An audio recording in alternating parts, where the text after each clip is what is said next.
The only debate is it a 99% failure rate or a 99.9% failure rate?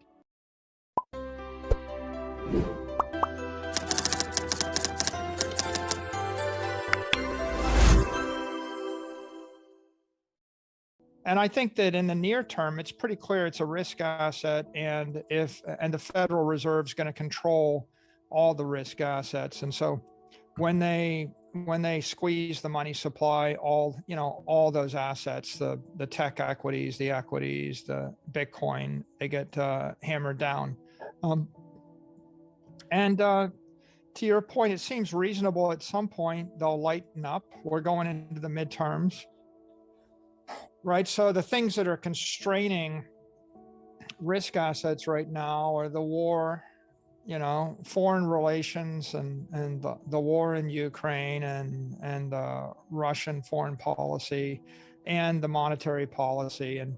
And those could very well change. If they don't change, then all the risk assets will have a hard going for the next year to 2 years. Wow.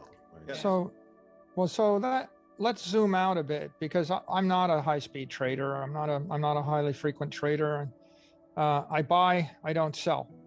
And so if you look at the decade and you look between here and the year 2030, or look out 8 years, there's a macro trend going on. And the macro trend is the demonetization of equities as some of that monetary premium flows into Bitcoin, and the demonetization of gold as some of the gold's monetary premium flows into Bitcoin, and the demonetization of bonds, and the demonetization of investment, second home investment, real estate.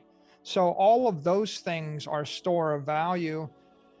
They've been monetized. It's simple to prove they've been monetized. You can, by just checking their correlation with the Fed balance sheet, and as the Fed expands, and their asset prices increase. And so the difference between today and 2008 and 2000 and 1990, whatever, two, and 1974 is, in 1974, you had this massive macroeconomic chaos, and we monetized gold. And gold went from $34 an ounce to $800 an ounce. Right. And that was the safe haven, and we kind of you could argue we monetized crude oil, right? This is the first time where we've had the potential to monetize a digital scarcity, which is what Bitcoin is. So it's still too early to say that that's a mainstream thing. It was not an institutional grade asset at all at the beginning of 2020. MicroStrategy was the first public company to make any material commitment to it. That's August 10th, 2020. But if I make a list of all the things that cause Bitcoin to trade down, right? If I make a list of the parade of horribles, right? Let me name my pain.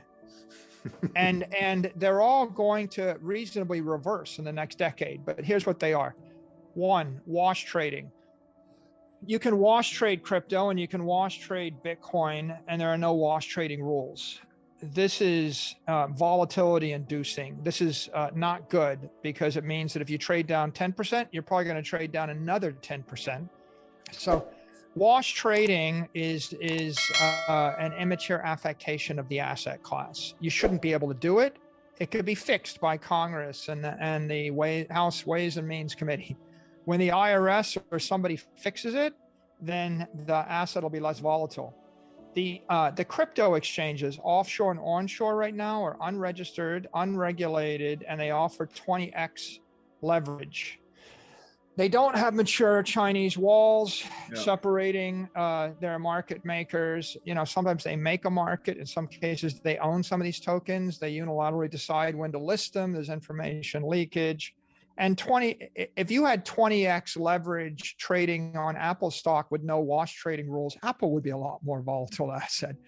And so with the NASDAQ.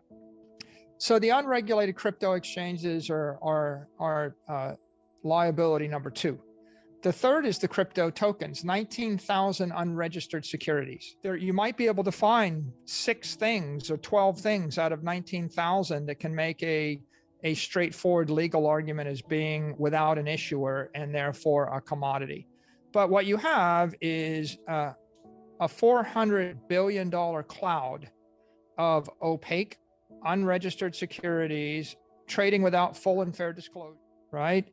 And they're all cross-collateralized with Bitcoin, right? When Luna shot to the sky, they're buying Bitcoin, and when they're crashing, they're selling Bitcoin. So if you look at ETH and you look at all the other crypto tokens, they tend to trade with a high correlation to Bitcoin, because on Saturday afternoon, you're pledging Bitcoin as collateral against your Solana margin loan as it crashes, and you're getting a margin call. So I think the story was like, and that takes me into my number 4 point, crypto hedge funds, or what we'll call the wildcat banks.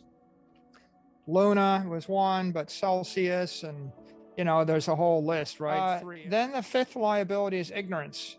Just a lot of people, they go, every time someone criticizes crypto, I go, well, if you use crypto and Bitcoin interchangeably, that means you don't know what crypto is, and that means you don't know what Bitcoin is either, right? So it's a meaningless phrase. Like Bitcoin is exactly the diametrically opposed opposite of just about everything else in the crypto space.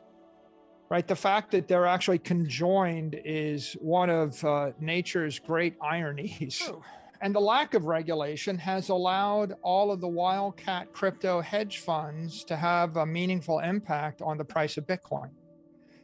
Right, and if they actually regulate them and they take out those crypto hedge funds so that they can, and the crypto exchanges, so they can't exercise undue influence over the price of Bitcoin, it would do a lot of things. It would immediately decrease the volatility. But there are a lot of mainstream banks, mainstream insurance companies, mainstream market makers, mainstream investors that won't invest in the asset class because of the slime that gets onto the asset class from all the other unregistered securities, which have created a very bad reputation for all of us. So the other things are the lack of a stable coin. And by that, I mean, right, UST wasn't a stable coin, and Tether is an unregistered security without any transparency, right? And the closest thing to a stable coin is maybe Circle or the Paxos offerings, right? Because there's some clarity. But, if the SEC said, okay, you have to file your assets at the end of every day, like that's what they do with an ETF or an ETP, right? Like if you're ARK Investment or you're something, you're actually publishing what you're holding. Right. So if there was clear high frequency transparency, and they said you have to hold this mixture of assets and you have to publish every week or every day, you would have a stable coin.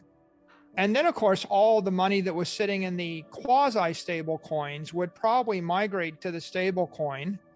The overall stablecoin balance would increase, but there was a point when there was like $18 billion of UST, quote unquote, stablecoin holding, and that went from 18 billion to 0. Right. So if we have a reliable, regulated stablecoin, that would be good for the industry. That would decrease volatility. That would increase credibility. The lack of a spot ETF anointed by the SEC is another example, because if I don't have a spot ETF, then I have to ask the question, what's the real cost and how credible is the futures-based ETF? If we eliminated the gold spot ETF and we didn't have it, it wouldn't be good for the gold price either. It wouldn't be good for the asset class. Then you've got the agencies, FASB, FDIC, SEC, CFTC, right? Clear guidance. FDIC doesn't let banks hold Bitcoin. FASB gives you prejudicial accounting. SEC hasn't clarified they don't need to clarify what's a security. They need to clarify what's a commodity. The SEC ought to actually say, these are the 4 cryptos that we deem as commodities and don't come under SEC rulings. Everything else is a security. Right. Now, if they did that, you could say, well, the market might crash. Well, I think the market crashed. So what are we waiting for here? And then finally, a lot of people that are bears, say, well, there's no clear use cases for Bitcoin. And the clear use cases are going to be on the Lightning Network, on the layer 2 and the layer 3. And so as Block and Square and Cash App and PayPal roll out better offerings, and as all the companies, like my company's working on Lightning offering, as other companies roll out Lightning-based offerings, then people are going to say, okay, well, this is the base layer, but there's layer 2, layer 3 ecosystem. And they're going to get very comfortable that this is high velocity money, right? Why is Bitcoin the best money in the history of the world? Well, first of all, because you can't make any more of it, and you can print a lot more gold and a lot more paper. But second of all, because it's money at all frequencies, it's money you can reasonably hold 100 years without trading, but it's also money that you can reasonably hold for 100 milliseconds before you trade it, right? And if people start to see that I can move this money 100 times a second for no cost, and you could do that on a layer 2 or layer 3, and you can't do that with the Visa network, and you can't do that with gold. So when people see that it's high frequency programmable money, and it's also low frequency store of value money, and it's better than Visa at moving money fast, and it's better than gold at holding money a long time.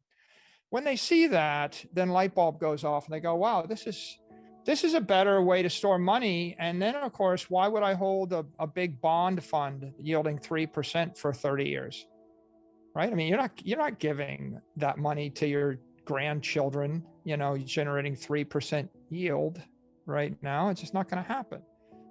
So you have milestones to hit, and as the milestones get hit, the credibility of the asset class and the maturity of the asset class and the utility of the asset improves, the risk decreases, and that not only grows the asset, but it kind of encourages people to demonetize another asset. Like, I got $100,000, I can buy a second apartment and rent it out, or I can buy some Bitcoin.